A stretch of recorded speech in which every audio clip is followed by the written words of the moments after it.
ಈ ಮುಕುಳೆಪ್ಪ ಅವರ marriage ಸ್ಟೋರಿಗೆ major twist ಸಿಗ್ತಾ ಇದೆ ಅನ್ನೋದರ ಡೀಟೇಲ್ಸ್ ಸದ್ಯ ಸಿಗ್ತಾ ಇದೆ. ಕಾರಣ ಈ ಲವ್ ಜಿಹಾದ್ ವಿಚಾರಗಳು ಮುನ್ನೆಲೆಗೆ ಬಂತು. ಮೋಸ ಮಾಡಿ ನನ್ನ ಮಗಳನ್ನ ಕರ್ಕೊಂಡು ಹೋಗಿದ್ದಾರೆ ಅಂತ ಆ ಗಾಯತ್ರಿ ಅವರ ಮನೆಯವರು ಕೂಡ ಆರೋಪ ಮಾಡ್ತಾ ಇದ್ರು. ಮುಕುಳೆಪ್ಪ ಮ್ಯಾರೇಜ್ ಲಫ್ಟಾಗೆ ಮೇಜರ್ ಟ್ವಿಸ್ಟ್ ಸಿಗ್ತಾ ಇದೆ. ಹುಬ್ಬಳ್ಳಿ ಪೊಲೀಸ್ ಠಾಣೆಯಲ್ಲಿ ರಾತ್ರಿ ಆಗಿದ್ದೇನು?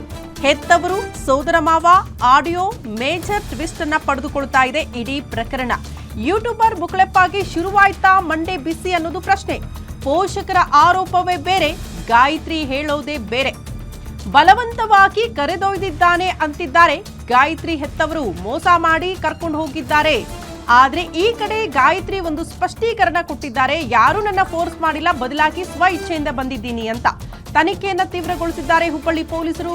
ಆ ಮೂಲಕ ಇಡೀ ಪ್ರಕರಣಕ್ಕೆ ಮೇಜರ್ ಟ್ವಿಸ್ಟ್ ಪಡೆದುಕೊಳ್ತಾ ಇದೆ ಅನ್ನೋದು ಸದ್ಯ ಇರುವಂತಹ ಮಾಹಿತಿ. ಹಾಗಾದ್ರೆ ರಾತ್ರಿ ಹುಬ್ಬಳ್ಳಿ ಪೊಲೀಸ್ ಠಾಣೆಯಲ್ಲಿ ಆಗಿರುವ ಬೆಳವಣಿಗೆ ಏನು? ಪೋಷಕರ ಆರೋಪ ಏನು? ಗಾಯತ್ರಿ ಹೇಳ್ತಾ ಇರೋದೇನು? ಪೊಲೀಸರ ತನಿಖೆ ಯಾವ ರೀತಿ ಸಾಗ್ತಾ ಇದೆ? ಈ ವಿಚಾರಕ್ಕೆ ಸಂಬಂಧಪಟ್ಟಂತೆ ನಿಜವಾಗ್ಲೂ ಲವ್ ಜಿಹಾದ್ ಆಗಿದೆಯಾ ಅಥವಾ ಸ್ವ ಇಚ್ಛೆಯಿಂದಲೇ ಗಾಯತ್ರಿ ಹೋಗಿದ್ದಾರಾ? ಇದು ಕೂಡ ಪ್ರಶ್ನೆ ಇದೆ. ಇದೇ ತಿಂಗಳು 20ನೇ ತಾರೀಕು ನಮ್ಮ ಹುಬ್ಬಳ್ಳಿ ಧಾರವಾಡ ಕಮಿಷನರೇಟ್ ವ್ಯಾಪ್ತಿಯ ಹಳೆ ಹುಬ್ಬಳ್ಳಿ ಪೊಲೀಸ್ ಠಾಣೆಯಲ್ಲಿ ಒಂದು ಪ್ರಕರಣ ದಾಖಲಾಗಿತ್ತು.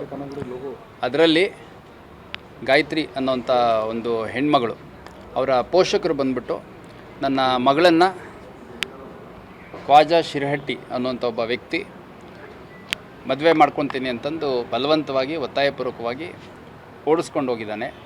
ಮತ್ತು ಅವರು ಮದುವೆ ಆಗಿರೋದ್ರ ಬಗ್ಗೆ ನಮಗೆ ಮಾಹಿತಿ ತಿಳಿದು ಬಂದಿದೆ. ಹಾಗಾಗಿ ನಮ್ಮ ಮಗಳ ಇಚ್ಛೆಯ ವಿರುದ್ಧ ಮತ್ತು ಬಲವಂತವಾಗಿ ಅಪಹರಣ ಮಾಡ್ಕೊಂಡು ಹೋಗಿ ಮದುವೆ ಮಾಡ್ಕೊಂಡಿದ್ದಾನೆ, ನಮ್ಮ ಮಗಳನ್ನು ನಮ್ಮ ಕಸ್ಟಡಿ ಕೊಡಿಸಿ ಅಂತಂದು ಒಂದು ಕಂಪ್ಲೇಂಟನ್ನು ಕೊಟ್ಟಿದ್ದರು. ಸೊ ಇದೊಂದು ಗಂಭೀರ ಪ್ರಕರಣ. ಯಾಕಂದರೆ ಒಂದು ಯುವತಿಯನ್ನು ಅಪಹರಣ ಮಾಡ್ಕೊಂಡು ಹೋಗಿ ಮದುವೆ ಮಾಡ್ಕೊಂಡಿದ್ದಾರೆ ಅನ್ನುವಂಥದ್ದು ಭಾಳ ಗಂಭೀರ ವಿಷಯ ಆಗುತ್ತೆ. ಅದರ ಹಿನ್ನೆಲೆಯಲ್ಲಿ ಒಂದು ಪ್ರಕರಣವನ್ನು ನಾವು ದಾಖಲು ಮಾಡಿಕೊಂಡು ಆ ಹುಡುಗಿಯನ್ನು ಹುಡುಕುವಂಥದ್ದು ಮತ್ತು ಆರೋಪಿಗಳು ಯಾರಿದ್ದಾರೆ ಅವ್ರನ್ನ ಪತ್ತೆ ಮಾಡುವಂಥ ಒಂದು ಪ್ರಕ್ರಿಯೆ ನಾವು ಚಾಲ್ತಿಯಲ್ಲಿಟ್ಟಿದ್ವಿ. ಇದೇ ತಿಂಗಳು 20ನೇ ತಾರೀಕು ನಮ್ಮ ಹುಬ್ಬಳ್ಳಿ ಧಾರವಾಡ ಕಮಿಷನರೇಟ್ ವ್ಯಾಪ್ತಿಯ ಹಳೆ ಹುಬ್ಬಳ್ಳಿ ಪೊಲೀಸ್ ಠಾಣೆಯಲ್ಲಿ ಒಂದು ಪ್ರಕರಣ ದಾಖಲಾಗಿತ್ತು. ಅದರಲ್ಲಿ ಗಾಯತ್ರಿ ಅನ್ನೋಂಥ ಒಂದು ಹೆಣ್ಮಗಳು, ಅವರ ಪೋಷಕರು ಬಂದ್ಬಿಟ್ಟು ನನ್ನ ಮಗಳನ್ನು ಖ್ವಾಜಾ ಶಿರಹಟ್ಟಿ ಅನ್ನುವಂಥ ಒಬ್ಬ ವ್ಯಕ್ತಿ